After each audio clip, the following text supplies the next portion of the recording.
Hi everyone and welcome back for another episode in our wave-based tutorial game mode series. In this episode we're going to carry on from where we left off last time, and this time we're going to do is make it so that we can dictate what enemies spawn in each wave. And this is quite a common thing you see in a lot of games because it helps the game designer cultivate the kind of experience that players are currently having. So prior to filming, I've made two enemies, and these are just children of my previous enemy type, nothing special, nothing fancy. Obviously you have your own enemies as they are. I've got one red one named enemy 1 and one blue one named enemy 2. Again, you have whatever enemies you have yourself. So the way this works is that we have a data table, and that data table dictates how many of each enemy will spawn in that one wave. So we need to create, first of all, a data structure and then a data table. So go to add new, and in the blueprint section find the structure, and I'm going to call mine wave details underscore ds for data structure, and we're going to open this one up. And mine's only got two enemies, but you do one row per enemy type you have. So I have enemy 1, and you want to choose an integer because you're storing how many how many are going to be in each wave. Another one for myself here for enemy 2, and again you just keep on going for as many enemies that you have to show. So once you've got the data structure done, we're now going to look at making the data table. So go to add new, and in miscellaneous section you'll find the data table. And with this new picker, this drop down list, we want to choose your wave details data structure that we just made, and I'm going to name it wave details underscore dt, and open this up, and you'll see those two columns from the data structure we just made. So below this we have the row editor where we can insert data into our table. We can add a new row here, and we want to change the row name to just be a number 1. And basically that referred to the wave number. So in my first wave I want 2 of each type to spawn. Add another row, again naming it 2. And now I want 4 of enemy 1 to spawn and none of enemy 2 to spawn. And my third row I want only 1 of enemy 1 and then 5 of enemy 2. Okay, and that'll do me. You just go on for as many waves as you're going to have. Okay, alternatively you could make this as an Excel and export it as a comma separated value CSV file and import that in and use this to populate it. But for the purpose of this, this will do just fine. So with that data table done, we now have details of what each wave is going to be containing. So now on to the actual creation and the spawning of these enemies in that data table. So you want to go find your game mode, because that's where we put it ourselves last time,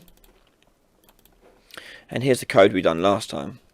Okay, so the way this works is we need to build a map that reads from that data table, storing how many of each enemies can spawn in each wave.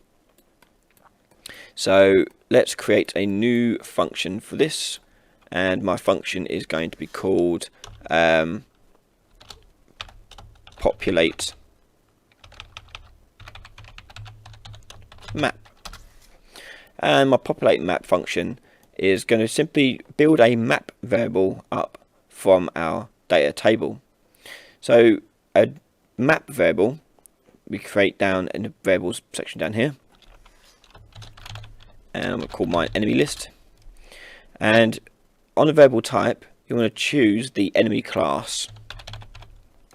So enemy class reference, and when you see next to it you see this little purple icon, you want to click on this and change this to map. It's the bottom one, and now it changes up here to enemy, and by default integer. We're going to leave it as integer. So the way a map works is that it stores a key and a value. So we're going to store an enemy class and a integer for the value of that class.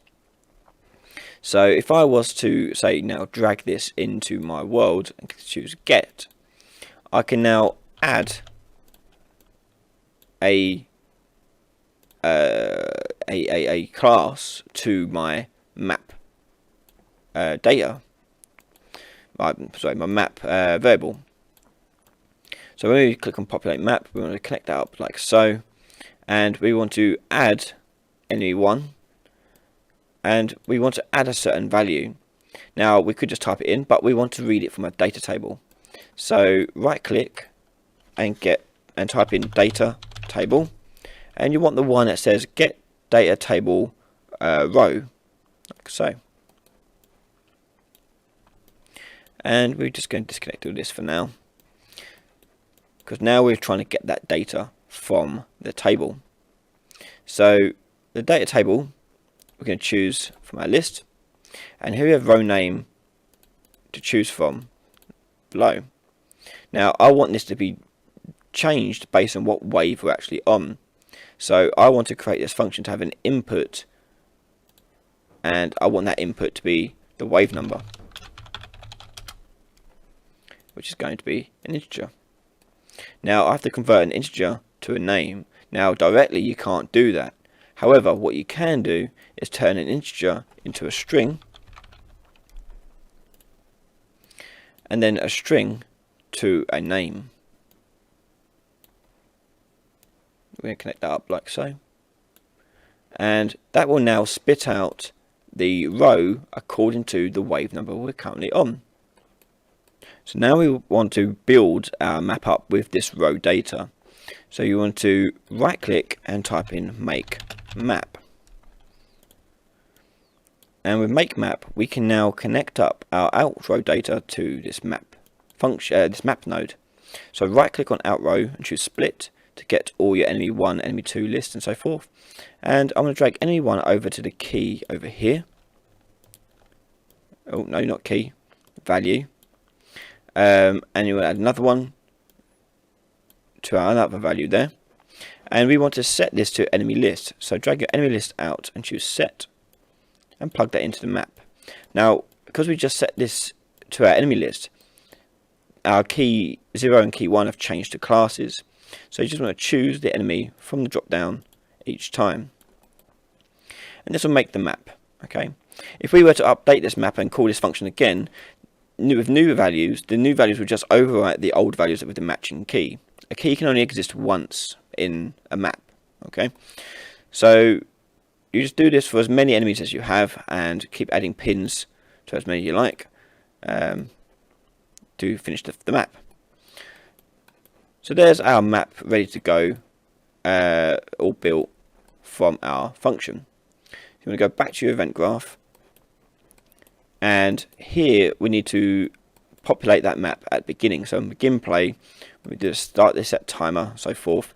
We're just going to call that populate map function, and you want to drag in your wave number and connect it up to that function. Now we've got this attached to our wave number, we can go into our activate spawner code and look at how we're actually spawning enemies. So what we've got here is that we've got looking at the number of enemies, and we have to check if they're greater than 0. If they are greater than 0, we're going to spawn an enemy. If they're not, then we're going to increase the wave number. Okay, so let's just focus on this first part here of checking the number of enemies and whether it's greater than 0, and whether or not, if it is true, to spawn enemies. So number of enemies is going to be something a bit different, because obviously we're not using this anymore. We're now using something different. We're using the map data. So we need to check whether or not the map data has a full list of enemies. Okay, number of enemies. So what I want to do is go back into populate map, and what we're going to do here is calculate the number of enemies that exist inside our wave. So you want to choose your number of enemies out and choose set, and with enemy list here we want to get each of those values. So if you drag out of here, and in your map you'll find values, and here is an array of all those values. what I want to do is just add up each of those values and assign them to the number of enemies. So let's do that. So from your array of integers, we want to sum all the values of the map by doing a for loop, or for each loop to be more precise.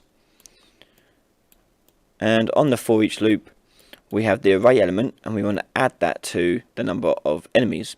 So just integer add integer, drag number of enemies out into the bottom there, and then set that into number of enemies, plugging it into your loop body. So this will now loop through all of these values in the map and set the number of enemies to the correct number that we have available to us.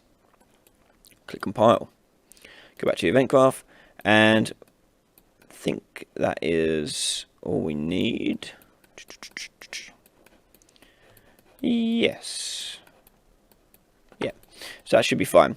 So number of enemies should be above 0. If it's above 0, we're going to spawn an enemy.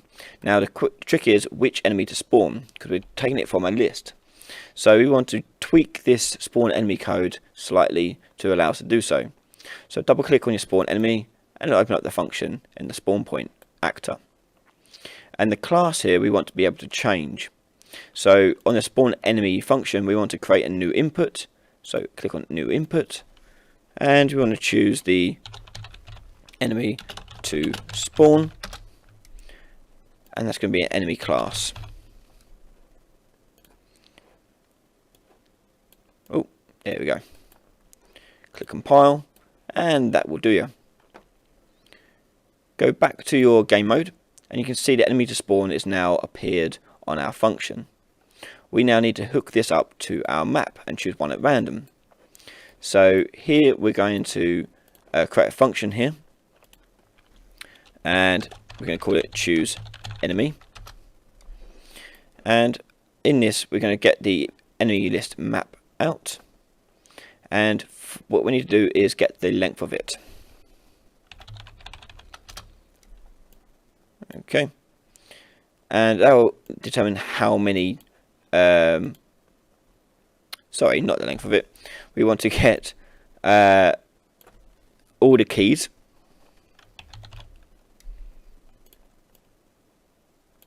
and this will spit out all the different enemies that are available on our map.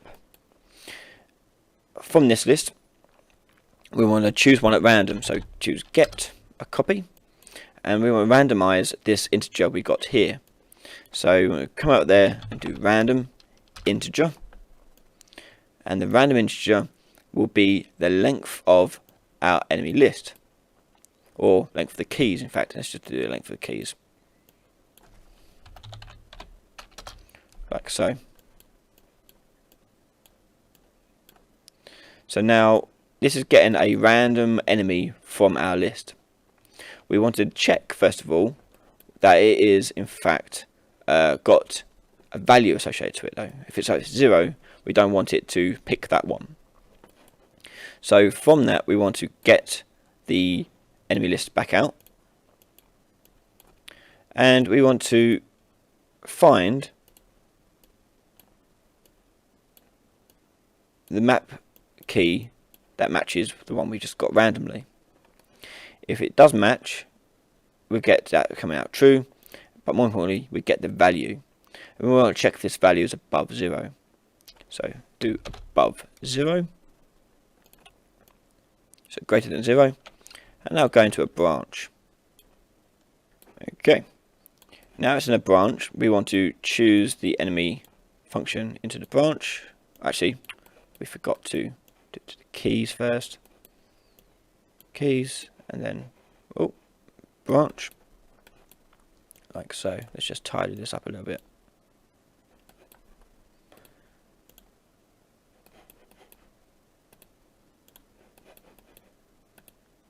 There we go.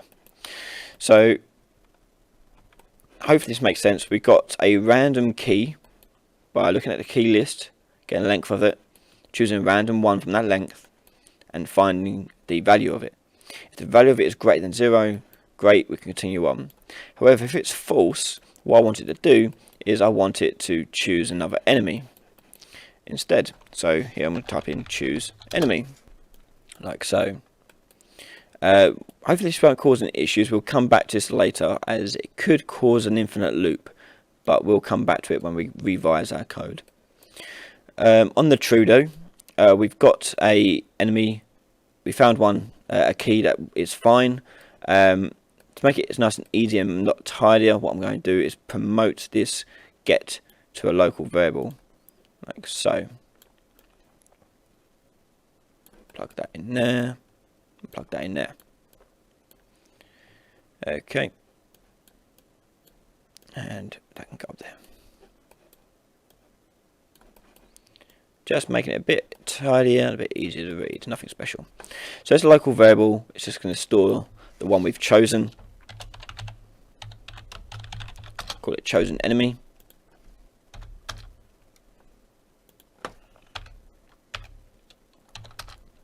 If I can spell. There we go. Oh my god, I'm missing. There we go. Finally. So chosen enemy, which we can then use to output as to our spawn function. So we want to create an output. So click on your main function here, and we want to add the output here and call it chosen, and that will be the enemy class. Where is it? There's. I'm going to plug that local variable into it like so. Click compile, and then go back to your event graph. So now we've got the enemy to spawn chosen. We need to drag that function in, put it into our true, and the enemy chosen should go into like so. Now that possible infinite loop hopefully shouldn't happen, because we've got this number of enemies being spawned here. If it is true, it will only call this if there are enemies left. So, oh, that reminds me, we need to actually take away an enemy after spawning. So let's get rid of the number of enemies here, and go into your choose enemy function again here. Once we've got that chosen enemy, we need to set that value of that chosen enemy to -1. So from your enemy list map, you want to add your chosen enemy key,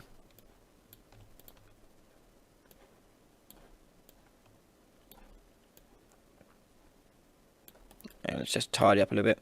So we've got your, let's disconnect that chosen enemy.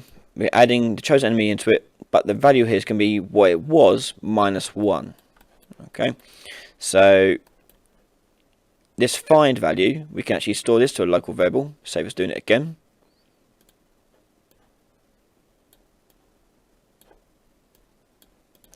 And let's call that one enemy number.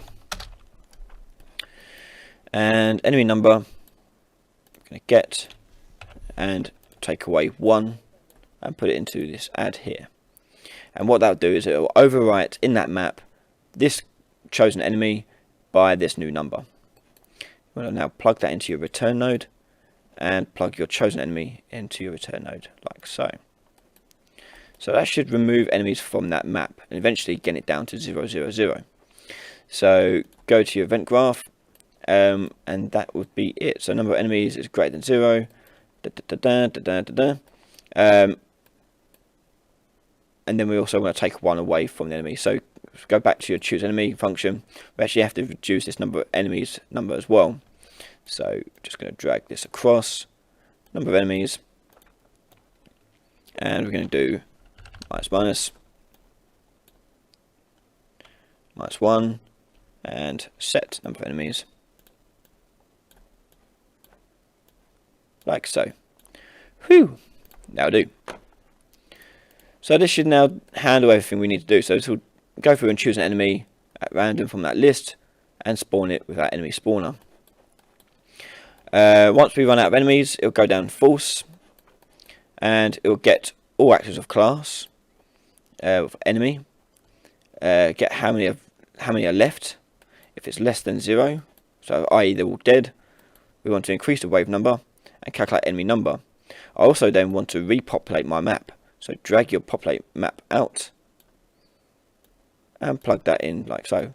We actually don't need enemy number. Let's get rid of enemy number and plug that in like so. And wave number goes into it like so. And that should do it. So let's go and test this out. Okay, so I encountered a couple of bugs there. So one thing I forgot to do is on my game mode, I forgot to change my number of enemies default value to 0. So change it from 5, which I had it before, down to 0. Because we are populating the number of enemies from the start based on the map, we want to make sure that that's different. Okay, so make that 0. The next thing we need to look at is the actual spawning of it. So previously I had this false going down to choose enemy, so this won't work. We need to get rid of choose enemy, and instead false needs to just loop back right round to where we have the keys node here. Oh, but damn it, there we go. Move it back round, back to keys, and rather than calling the function again, we keep going round and round and round until we get to one we wanted. So my wave details are, there are 2 of each being spawned. So when I push play, you can see the enemy's number is correct, because there's 2 plus 2 is 4. And we've got 1 blue spawning. So there should be 1 more blue and 2 more reds. 1 more red. So 1 of each left. And there's the other red. So the last one being spawned should be blue. And there it is. Okay, so when I kill these, it will now increment to the next wave and repopulate that map. And that is it. Thanks very much for watching. If you have any questions or further comments about what you'd like to see more in this series or other series, please let us know below. And if you want to support me, head over to patreon.com/Ryan Laley, where you can support me, get access to videos such as these nice and early before anyone else, as well as join our Discord and many other benefits too. Thanks very much, and I'll see you next time. Bye bye.